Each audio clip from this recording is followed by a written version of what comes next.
L'indice de développement humain, c'est ça aussi la dimension humaine.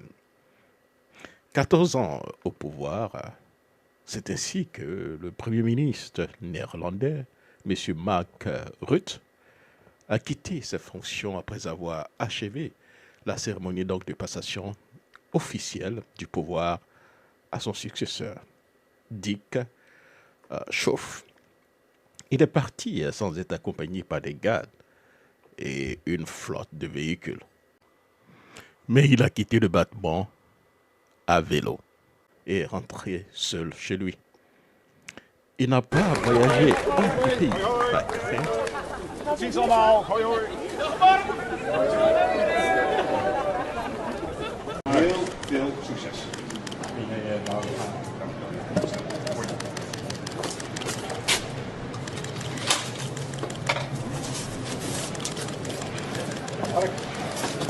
Tom, sorry, even jouw kant.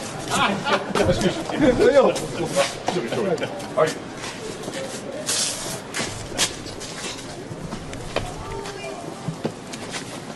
Hoi hoi. Hoi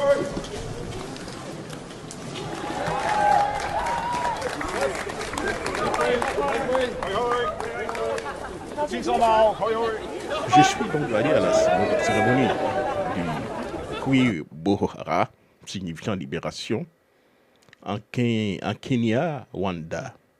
C'est une cérémonie annuelle importante au Rwanda, marquant la fin du génocide de 1994 qui a causé des centaines de milliers donc, de morts et des millions de victimes à cause du pouvoir humain. Cette année, la célébration du Kwi Bohara 30 révèle une importance particulière, marquant 3 décennies de reconstruction, de réconciliation et de progrès. Faire la politique en Côte d'Ivoire est devenu maintenant un combat de survie. Faire la politique en Afrique et précisément en Côte d'Ivoire, ou faire de l'opposition au parti au pouvoir, devient donc un synonyme de mort, de menace de mort. J'ai reçu donc plusieurs messages me demandaient donc de faire attention par rapport à mes positions contre la mauvaise gouvernance, le rattrapage, le népotisme, le régionalisme, le favoritisme et la violence pour conserver à tout prix le pouvoir en organisant des élections bâclées. J'avoue que pour la première fois, j'ai pensé donc à ces menaces et je me suis posé la question. Pourquoi? Pourquoi le RD est devenu un RHT qui a longtemps combattu pour l'implantation de la démocratie dans ce pays? Ou bien c'était simplement la politique du haut-toit que je m'y mette?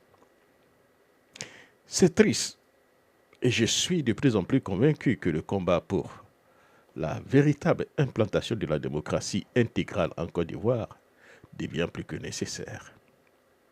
Les valeurs fondamentales de la démocratie, d'égalité et de justice doivent prévaloir sur l'intérêt personnel et les ambitions politiques.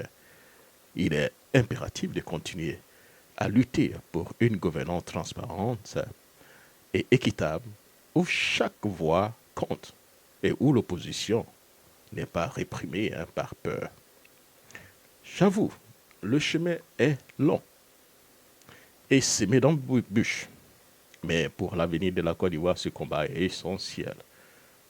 Nous devons donc rester résilients et unis pour construire une nation où la démocratie n'est pas seulement un mot, mais une réalité vécue par tous les citoyens.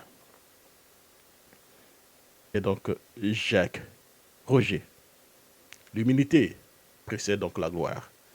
Merci beaucoup à cette leçon du Premier ministre néerlandais, Mark Rutte, qui a quitté le pouvoir après 14 années donc de loyaux services et il est reparti à vélo. Merci pour cette leçon. C'était Jacques Roger. Au revoir.